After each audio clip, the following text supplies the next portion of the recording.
Assalamualaikum warahmatullahi wabarakatuh. Waalaikumsalam warahmatullahi wabarakatuh. Alhamdulillahilladzi an'ama alaina bi ni'matil imani wal islam. Asyhadu an la ilaha illallah wa asyhadu anna Muhammadan abduhu wa rasuluh. Allahumma shalli wa sallim ala sayyidina Muhammadin wa ala ali sayyidina Muhammad. Allahumma barik lana fi sya'bana wa ballighna Ramadan. Para bapak jamaah tahsinul Quran Majlis Ta'lim Raudhatul Jannah rahimakumullah. Alhamdulillah pada malam ini kita bisa berkumpul bermuajahah kembali di tempat, di majlis yang dijadikan untuk majlis tahsin ini. Mudah-mudahan wasilahnya Allah berikan keberkahan kepada kita semua, terutama keberkahan di bulan Sya'ban ini, atau dari mulai sebelumnya berkah di bulan Rajab, keberkahan di bulan Sya'ban, dan mudah-mudahan Allah memberikan kesempatan kepada kita sampai kita bisa bertemu dan merasakan indahnya ibadah di bulan suci Ramadan. Amin ya Allah rabbal alamin. Sebelumnya kita sama-sama bacakan suratul Fatihah. Kita khususkan untuk diri kita dan kita khususkan untuk jamaah kita, keluarga kita.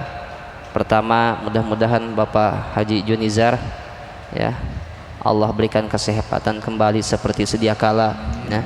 Kemudian Bapak Haji Iskandar, ya, mudah-mudahan segera dikasih kesempatan kembali seperti sedia kala. Dan jamaah sekalian, mudah-mudahan jika yang saat ini memang merasakan sehat, mudah-mudahan sehat seutuhnya, ya. Atau dan mudah-mudahan tadi sudah disampaikan, apapun yang kita rasakan, jadi sakit itu ada sakit zahir ataupun sakit batin, insya Allah bagi orang yang mukmin akan menjadi kifarat, ya. Jika pernah melaksanakan atau melakukan kesalahan, kemaksiatan yang disengaja maupun tidak disengaja, dengan adanya sakit mudah-mudahan menjadi kifarat, akan diampuni dosa-dosa kesalahan-kesalahan tersebut oleh Allah Subhanahu wa taala, dengan syarat tadi sampaikan sabar, tawakal dan ikhtiar, ya. Sabar, tawakal, ikhtiar.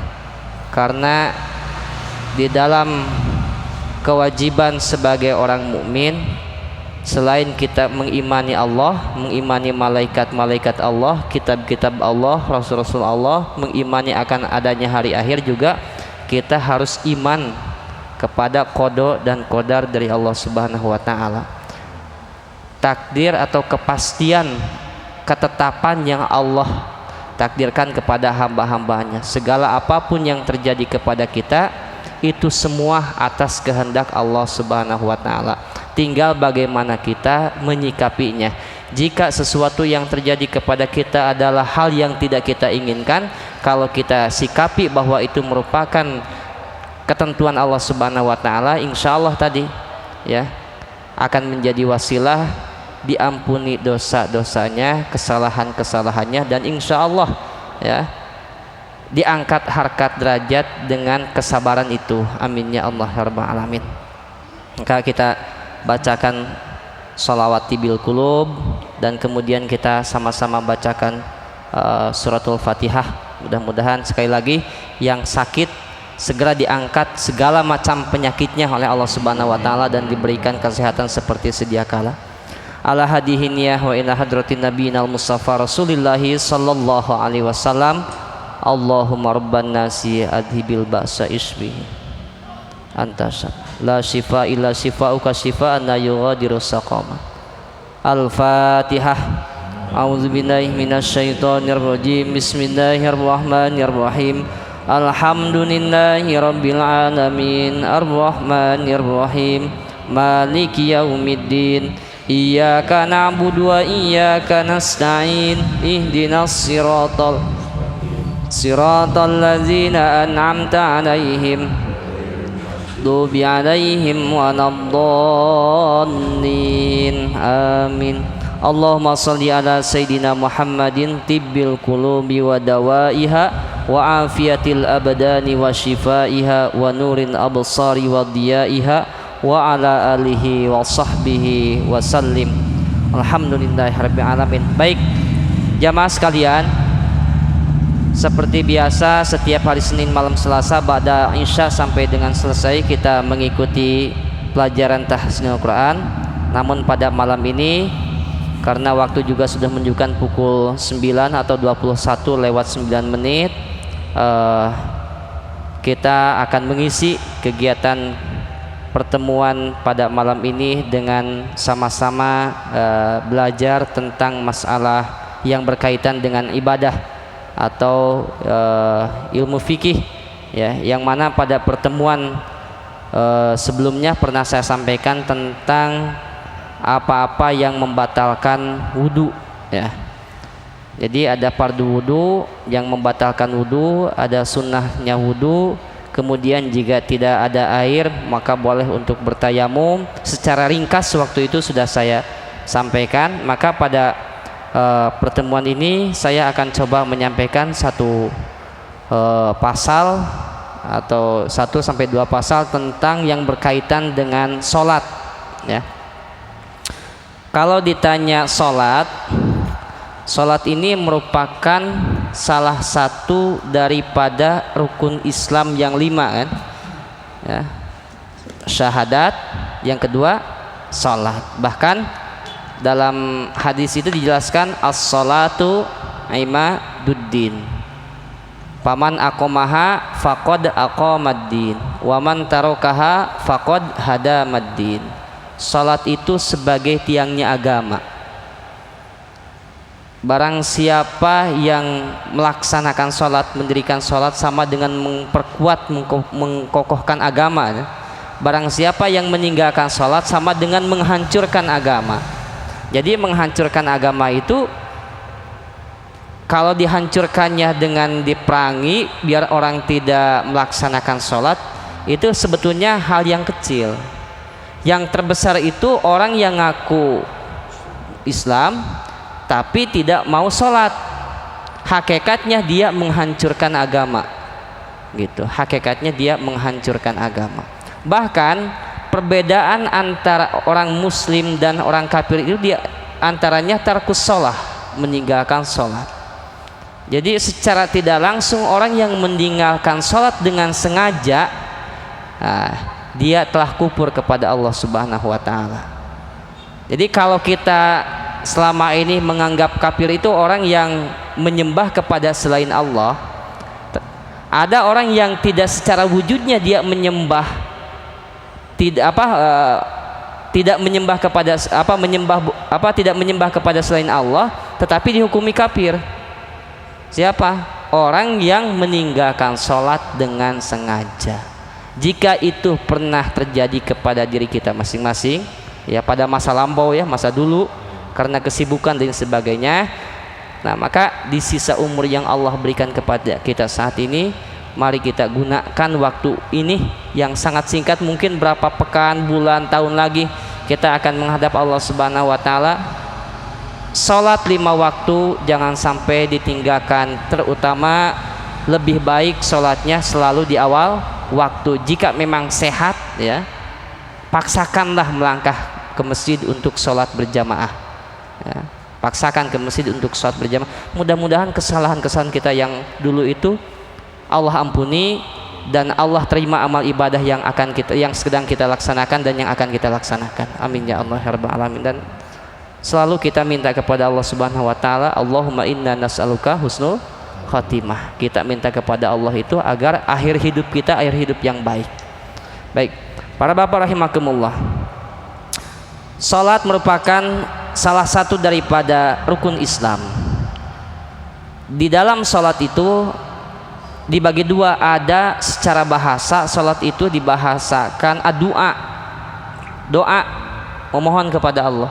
Maka bacaan-bacaan dalam salat itu kebanyakan tentang doa. Dari Al-Fatihah aja dah, itu ada ayat-ayat tentang doa. Dari mulai ihdinas siratal mustaqim siratal ladzina an'amta 'alaihim ghairil maghdubi 'alaihim waladdallin. Minta kepada Allah diberikan petunjuk ke jalan yang lurus, ya, siratal mustaqim. Doa di antara dua sujud, Rabbighfirli warhamni wajburni warfa'ni warzuqni wahdini wa'afini wa'fu anni. Berapa permintaan tuh kepada Allah?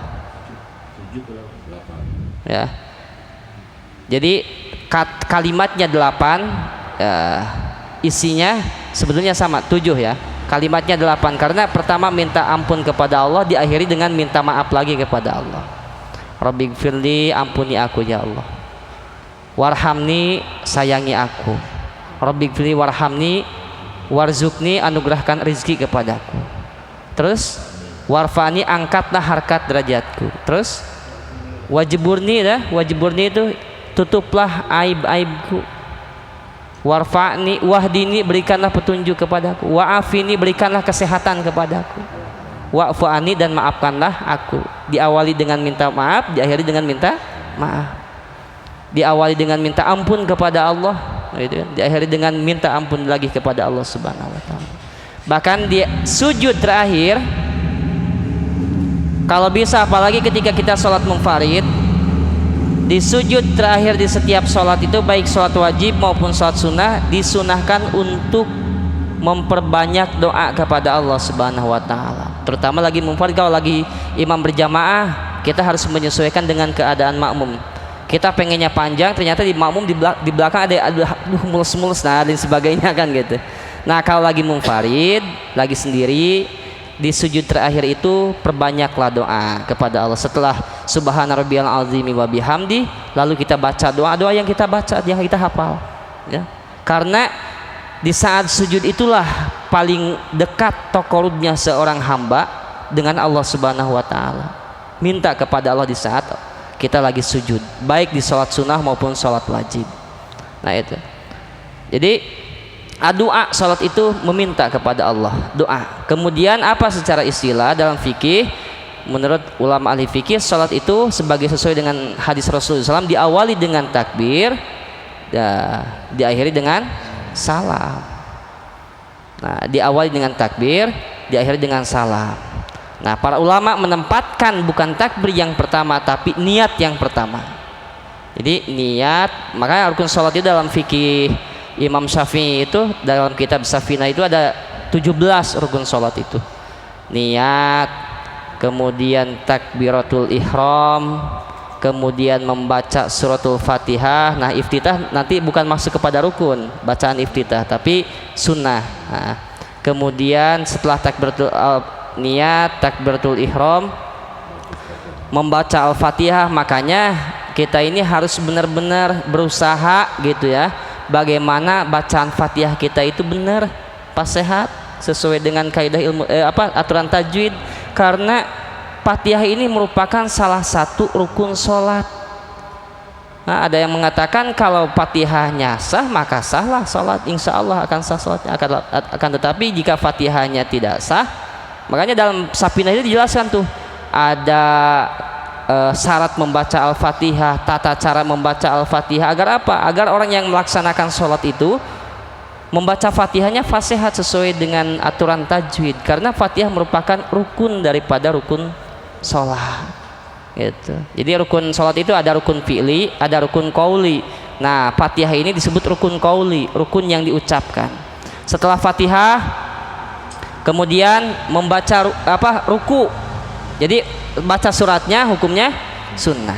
Makanya surat setelah Fatihah apa aja yang kita hafal boleh. Sunnah. Iqra'ul Qur'an bahasanya? Faqra'u ma tayassara ma. Bacalah dari Al-Qur'an itu apa yang kamu yang mudah. Mudahnya saya hafalnya Al-Ikhlas, ya baca Al-Ikhlas. Hafalnya saya Al-Kafirunnya Al-Kafirun, gitu kan. Hafalnya saya surat yang panjang, ya baca yang panjang. Bahkan kalau kita pernah dengar tuh di videonya Ustadz Abdul Somad memaknai hadis itu, jadi kalau kita lagi sholat, oh ingat nih tentang kematian, baca ayat tentang mati.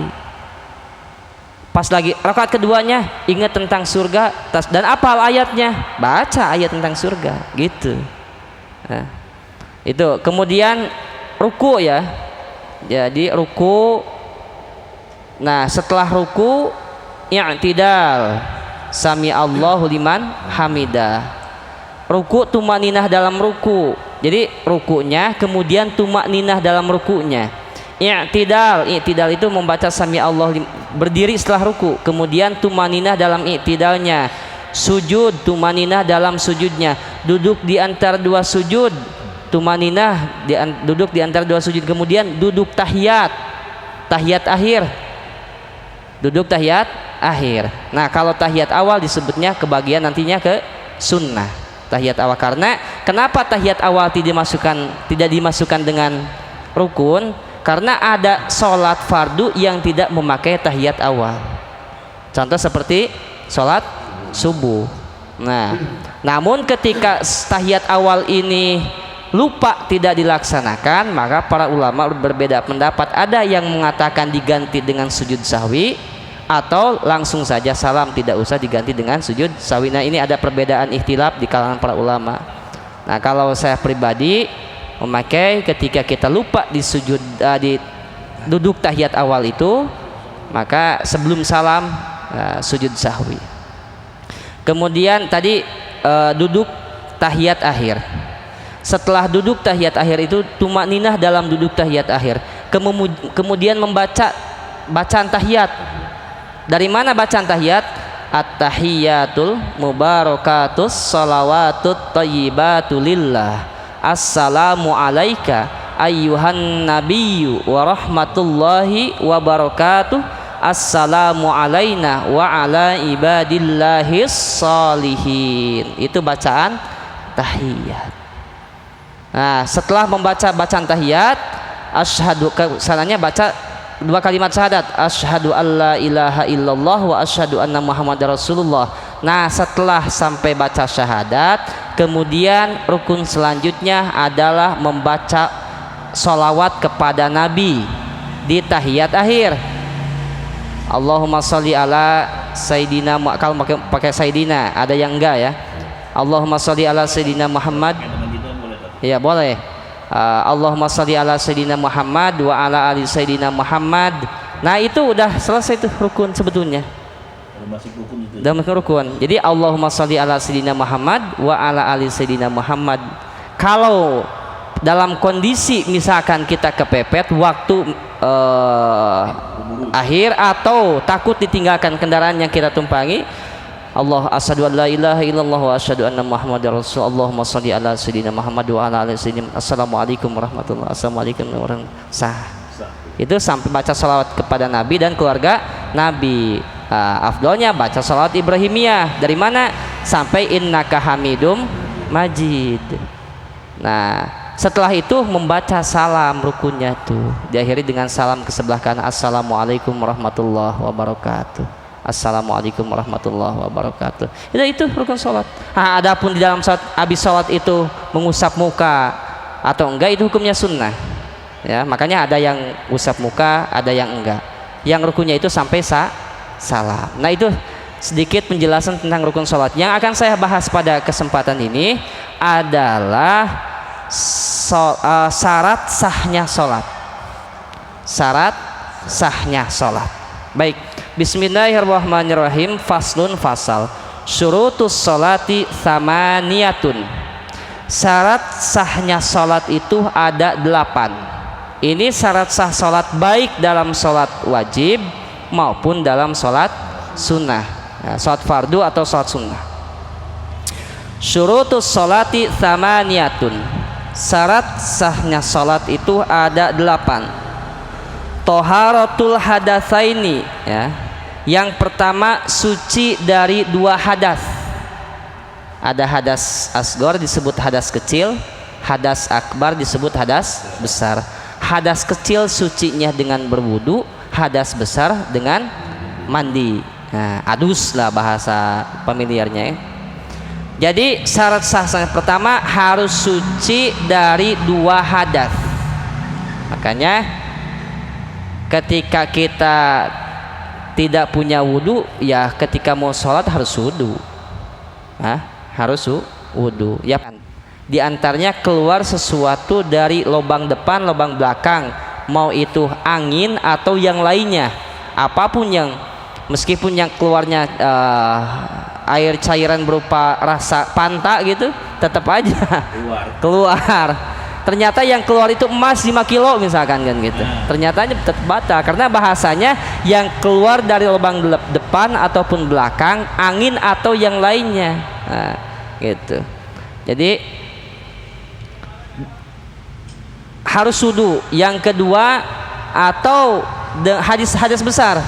Mohon maaf ya. Bapak tidurnya kenyenyakan. Ternyata pas bangun ini kayaknya celana ini basah, ternyata mimpi misalkan ya.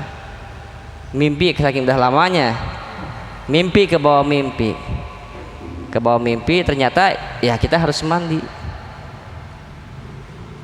Langsung sholat dan tahu kita sadar bahwa kita ini harus mandi gitu. Jadi ada keluar mani yang harus kita mandi, ternyata malah langsung sholat. Nah kan gitu. Jadi hilangnya hadas besar itu dengan mandi. Hilangnya hadas besar itu baik itu memang misalkan mimpi ataupun memang bersetubuh sengaja, memang benar bersetubuh gitu.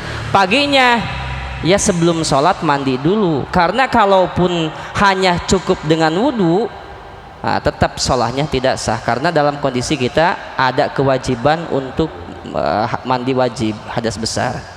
Jadi suci dari 2 hadas ya. Yang kedua, wat-toharatu anin najasati, bersih dari najis. Nah dalam sholat itu 3 yang harus diperhatikan. Pisaubi pakaian, wal badani badan, kemudian wal makani tempat. Berarti 3 unsur ini, 3 perkara ini harus dalam keadaan suci dari najis. Pakaian yang kita pakai, badan, kemudian tempat. Tempat itu mana? Apakah seluas masjid? Bukan. Tempat itu selebar dan sepanjang kita sujud. Ya ukurannya sekarang sajadah lah. Itu kan, sajadah itu paling 60 cm ya lebarnya ada ya. Yang kita pakai itu kalau sajadah satu itu 60-70-an ya. Depannya kita di mana sujudnya, itu tempat kita. Kalau misalkan ada setengah senti dari tempat sujud kita ada mohon maaf ada najis misalkan gitu, kita tetap sah melaksanakan sholat. Nah tetap sah karena yang kita pakai itu ukuran areanya, area yang kita pakai, area sujud kan gitu ya. Tapi masa kita mau sholat di samping kita ada bangkit, kita biarin kan gitu. Baik, jadi suci dari najis. Nah najis ini yang harus diperhatikan itu adalah najis yang disebut dengan najis mutawasitoh. Jadi najis itu ada 3. Ada najis mukhafafah, ada najis mutawasitoh, ada najis mughalladhah. Jika salah satu dari 3 najis itu nempel dalam 3 perkara tadi, pakaian, badan atau tempat, maka sholatnya bisa dikatakan secara fikih tidak sah. Meskipun udah wudu, meskipun udah mandi wajib, tapi ada di salah satu dari 3 tadi itu, pakaian, badan dan itu ada najis, maka sholatnya tidak sah. Yang sering terjadi dan jarang diperhatikan itu adalah najis mukhafafah dan mutawasitoh. Kalau mughalladhah kan jelas najis anjing dan babi, dan apa yang dikeluarkan oleh anjing dan babi gitu ya. Mughalladhah namanya. Mughalladhah itu najis anjing dan babi. Cara membersihkannya dengan air 7 kali dan salah satunya dengan tanah kan gitu ya. Nah ini nih yang sering terjadi itu mukhafafah. Mukhafafah itu najis enteng, najis air kencingnya anak laki-laki, bayi laki-laki yang belum usia genap 2 tahun dan belum makan atau minum selain air susu ibu. Nah sekarang kan belum 2 tahun udah dikasih apa? Berarti udah mukhafafah, bukan mukhafafah lagi, jatuhnya ke mutawasitoh, najis pertengahan. Kalau najis air kencingnya anak perempuan itu dari kecil itu udah masuknya ke mutawasitoh.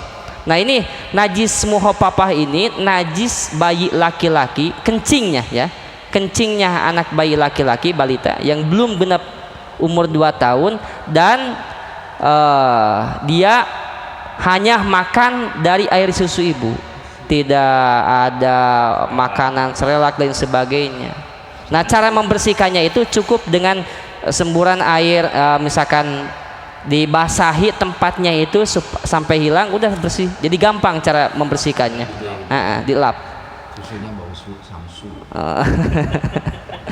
Yang mutawasitoh ini yang harus kita perhatikan banget. Mutawasitoh dibagi 2. Ada mutawasitoh hukmiyah, ada mutawasitoh ainiyah. Nah ini nih, mutawasitoh itu selain najis muhofafah dan mughaladhah. Najis mutawasitoh ainiyah, najis mutawasitoh hukmiyah, contoh lah air kencing orang dewasa atau bayi yang memang sudah makan selain air ASI ya. Yang ainiyah, najis mutawasitoh ainiyah itu yang kelihatan bentuk najisnya, kemudian baunya, apalagi kalau dijilat sampai ada rasanya gitu. Bener gak sih?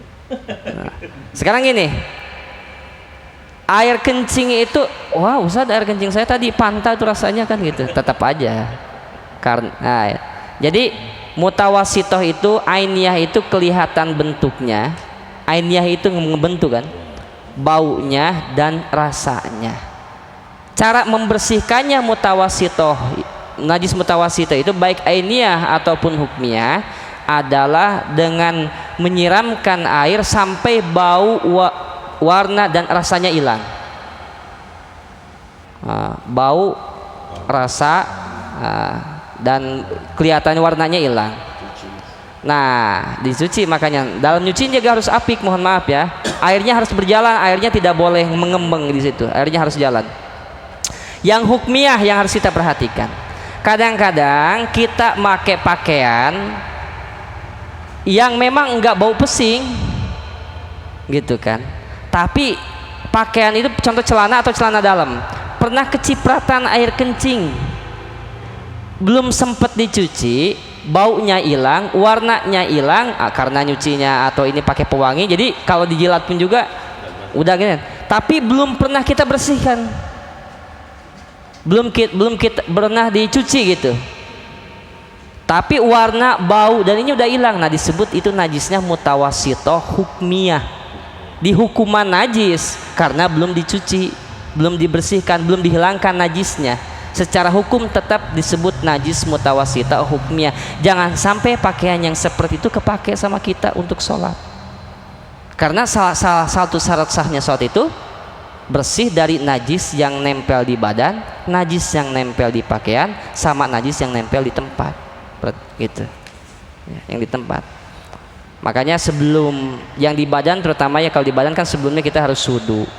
Nah di wudu itu salah satunya kita harus memperhatikan nih titik-titik mana takut ada yang tidak tersiram dengan air, akhirnya kita sadarnya lagi sholat ternyata di salah satu anggota tubuh kita ada najis, entah itu najis kotoran ayam dan sebagainya. Kalau dalam kondisi seperti itu, mohon maaf nih, gimana saya sholatnya memang akhir, masih ada waktu sekitar 5 menit lagi ke waktu datang waktu sholat yang lain, saya belum sholat duhur nih, pas lagi sholat, di tengah sholat saya nggak sengaja mata ngelirik ternyata di salah satu anggota tubuh atau dari 3 hal tadi itu, pakaian, badan, tempat itu ada najis mutawasitoh. Bagaimana dengan sholat saya? Kalau ketahuannya di tengah-tengah sholat, dan kalau seandainya waktu sholatnya sudah mepet, kalau kita ulang lagi ternyata waktunya dah akhir, maka lanjutkan sholat, disebut uzur. Tetapi kalau memang seandainya diulang lagi waktu sholat masih ada, maka batalkan sholat, ulang lagi, bersihkan dulu atau ganti gitu yang terkena najis itu. Di posisi seperti itu. Jadi lagi sholat pas ruku, ini ada yang bau, diliatin. Kayak saya pernah kejadian di masjid, sampai saya membatalkan sholat, lagi di imam kan, pas sujud di sejadah kok bau? Bukan, ya itu bukan air, bukan kencingnya, kotorannya. Wah, pas dilihat ketempel ke sini, ke apa, ke ini, ke tangan. Langsung saya batalin. Tapi saya Allahu Akbar dulu, karena kalau lagi sujud saya main pergi aja, kasihan yang di belakang. Saya Allahu Akbar, saya ke belakang kode, saya langsung bawa sejadahnya itu. Kebetulan di belakang saya adalah Ridwan kan, itu Ustaz Ridwan. Itu. Jadi kalau memang waktunya masih ada, batalkan sholat. Nah, kalau makmum nggak usah ngikut batal. Kalau jadi imamnya aja, sama dengan imamnya batal, makmumnya mah tetap lanjut. Yang penting ada badal imam ketika imam batal kan gitu. Ada satu nih Pak, ini saya di kampung dulu, tetap jalan-jalan di hutan. Sini, kan nggak ada air tuh di hutan, pas ada air. Kayak daun, terus Nah, dipoles saya itu gimana itu? sebetulnya kalau dalam fikih itu ada selain air itu ada yang dibolehkan untuk membersihkan najis, terutama najis mutawasithah tadi ya. Di antaranya batu kan. Ini kan syarat sahnya bersuci itu di antaranya dengan batu yang bersudut 3 atau batu yang 3 jenis batu, tapi yang suci. Jangan batu yang ini dipakai. Kan gitu. Nah, kalau perkembangan ya teknologi gitu.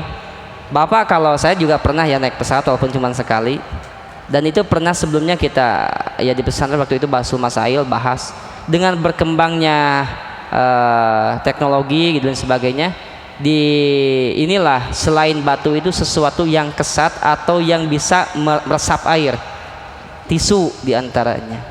Nah kalau dulu ya di hutan gitu kan dipakai daun, sebetulnya pakai daun itu secara fikih nggak sah gitu kan, nggak sah. Yang sah itu pakai batu gitu kan. Kalau daun kering kan ngeresep juga itu.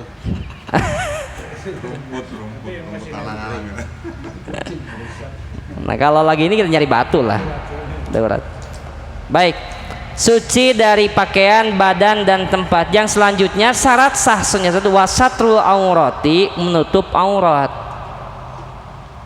Kalau auratnya laki-laki, baina surati warukbati, di antara pusar sandan lutut. Jadi kalau Pak Yus masuk masjid hanya pakai celana cingkrang lah, maksudnya di atas mata kaki dan mendekati lutut, ke atasnya cuma pakai kaos oblong doang, secara fikih sah, salat sah gitu.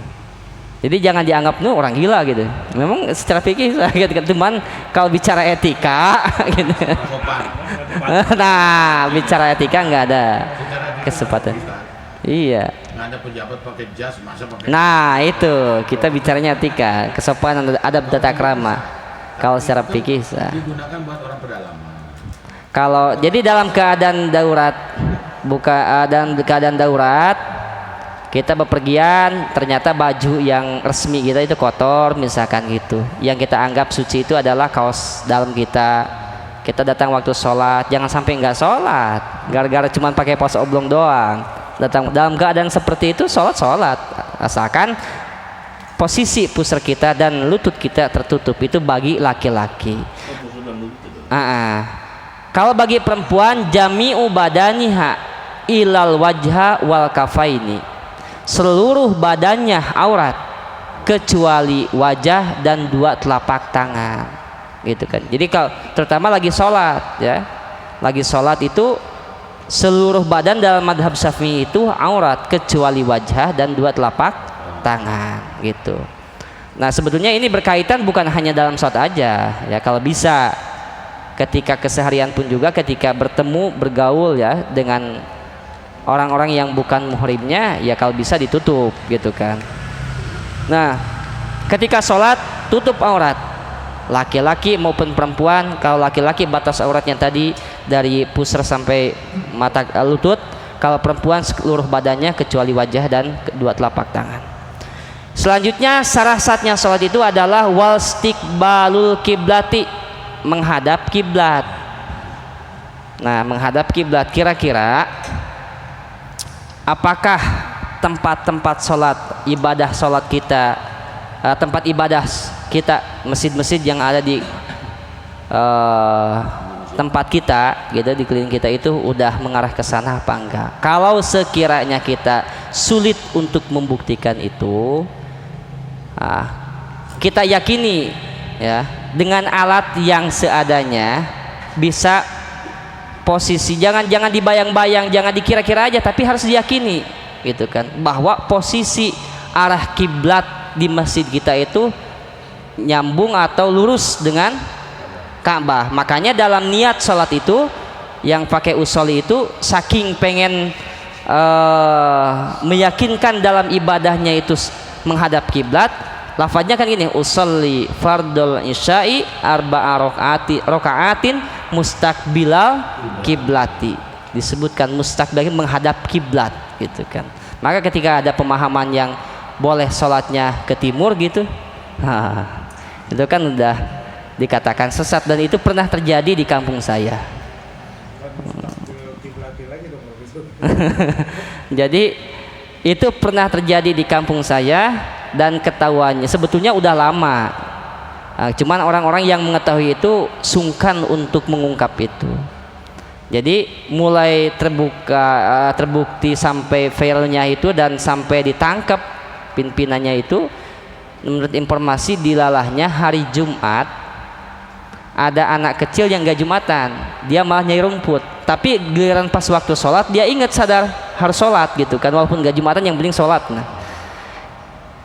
di tengah kampung itu ada, kalau di kampung saya tajuk, di sini musola kan, masjid kecil, kok banyak orang di situ, nah kan gitu, mau sholat di situ, pas ternyata ngadepnya bukan ke kiblat ke barat tapi ke timur, nggak jadi tuh si anak sholatnya.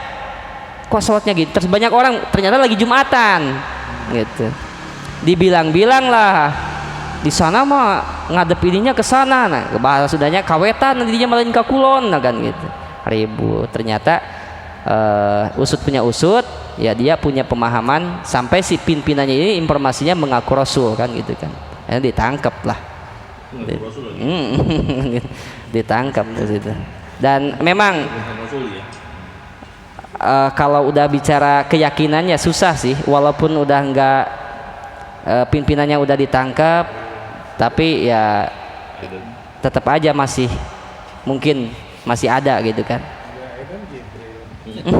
Saya pernah itu ada kan mau sholat, ada sajadah gitu, sajadah panjang gitu. Ya, karena sajadah mungkin kan ya udah sholat itu selesai. Ini maksudnya buat kepala sajadah di masjid. Astagfirullah. Jadi sajadah buat kepala itu kan dijajar gitu kan. Karena ngadep sana sayang selalu di sajadah itu. Gitu selesai. Duh, ini maksudnya sajadah ini tadi buat kepala jadi Salah ngadep. Salah ngadep. Yang ngikutin sajadah itu. Enggak kalau sajadah kan kepala kan atau bukan buat. Tapi memang kalau ini kan tandanya matahari kemana dia dari mana terbit kemana dia ininya kan gitu. Nah ini kalau udah melawan arus itu berarti udah pemahamannya lain lah intinya kan gitu. Wastiqbalul kiblati menghadap kiblat, waduhulul wakti dan masuk waktu sholat. Mohon maaf nih, kita mau bepergian, misalkan yang kita anggap wah ini kalau saya sholat duhur dulu takut nggak keburu, misalkan jalanlah jam 11 atau 15 menit lagi menjelang waktu zuhur nih, sholat aja sekarang, diduluin gitu kan, belum waktunya sholat, walaupun cuma jangankan 15 menit lagi, 2 menit lagi gitu udah sholat dia karena pengen cepet-cepet gitu kan. Itu tidak sah salatnya meskipun memenuhi syarat, dia menghadap kiblat, suci dari hadas dari hadas tadi, bersih dari hadas, suci dari najis yang tadi yang disebutkan. Tapi kalau belum masuk waktu sholat gitu, maka tetap sholatnya tidak sah. Kalau bicara jadi gak sholat, kalau bicara jadi mah jadi, yang penting duhur 4 rakaat asar 4 rakaat, tapi bicara sah dan tidaknya, jawabannya tidak sah. Kita mau bepergian, ya udah niat jamaah aja, jamaah takhir. Kalau memang misalkan nanti di tengah perjalanan saya berhenti, ya berarti jamaah qashar. Disambung dikumpulin antara waktu duhur sama asar, maghrib sama isya kan gitu. Jangan sholat belum waktunya, belum masuk waktu sholat. Wal ilmu bi fardiyatiha. Selanjutnya syarat sahnya sholat itu adalah mengetahui fardunya sholat. Tadi yang tadi sebutkan dari mulai niat sampai salam harus tahu, jangan dianggap fardu jadi sunnah, sunnah jadi fardu. Harus tahu mana fardunya, mana sunnahnya. Jangan misalkan gini, baca iftitah dianggap wajib, baca Fatihah dianggap sunnah. Nah, jangan dibalik gitu. Atau Fatihah dibaca sunnah, sementara baca surat yang lain setelah Fatihah dianggap wajib. Harus tahu fardunya. Ya. Kemudian yang selanjutnya wa alla ya'taqida fardun min furudiha sunnatun. Tidak boleh meyakini satu fardu dari fardunya salat sebagai sunnah. Jadi jangan meyakini ya, yang fardu dari fardunya salat itu diyakini sebagai sunnah. Fardu ya tetap fardu, sunnah ya sunnah gitu. Makanya dalam sholat sunnah pun juga gitu.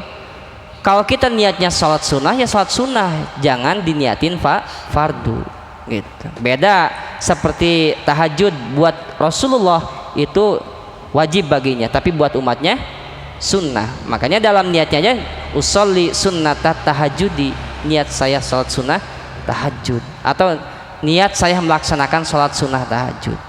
Nah, di dalam sholatnya ada fardu, ada sunnah.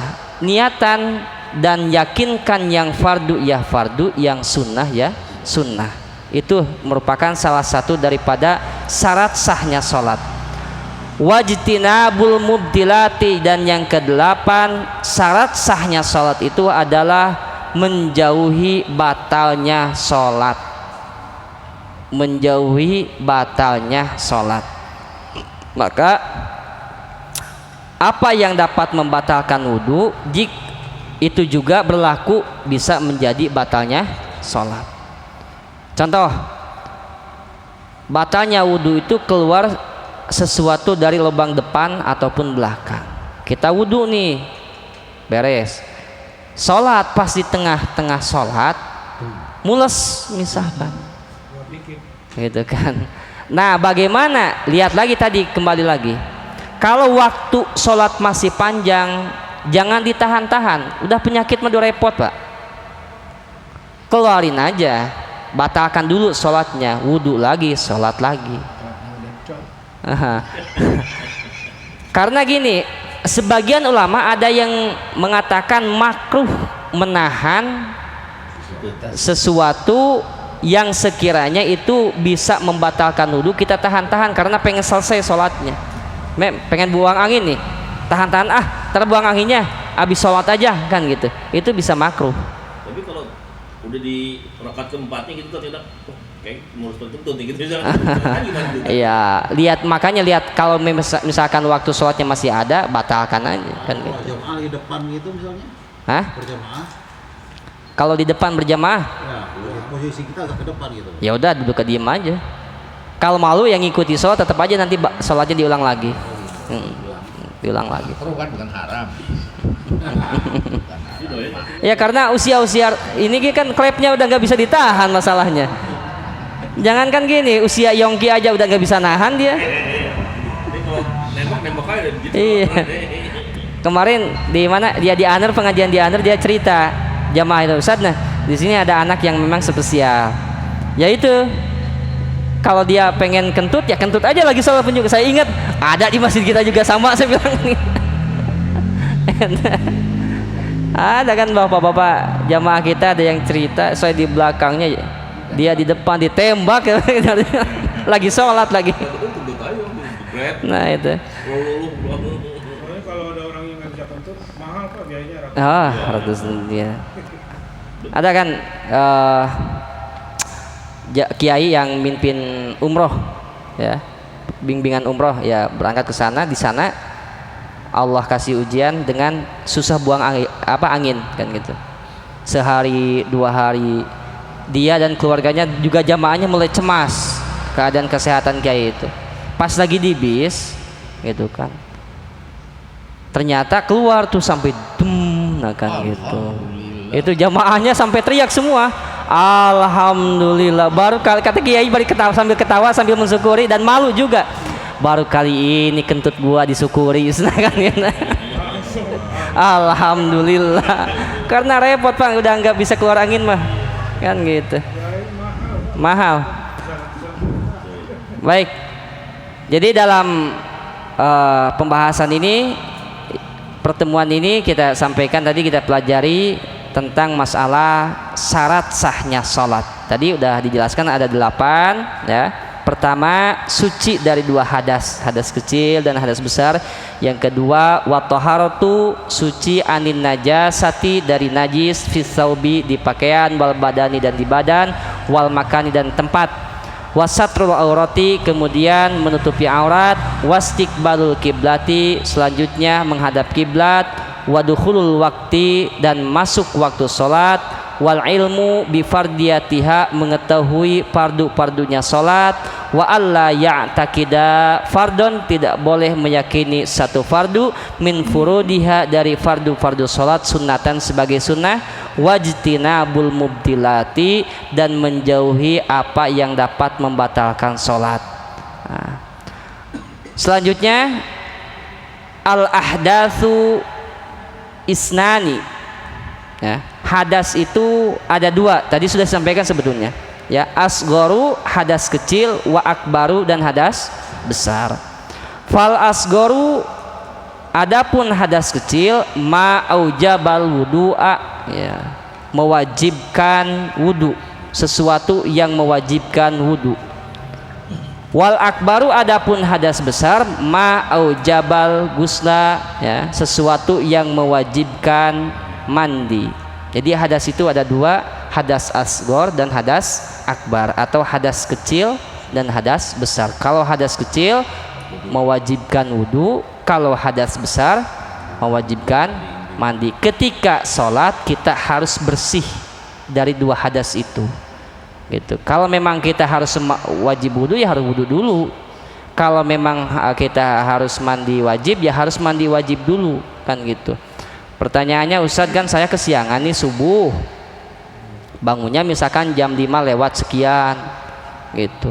Pas di rumah itu banyak orang lagi, kalau ketahuan saya mandi takutnya disangkanya kan gitu, wah langsung aja sholat gimana, ya tetap aja apapun alasannya dalam kondisi seperti itu mah harus mandi dulu gitu kan.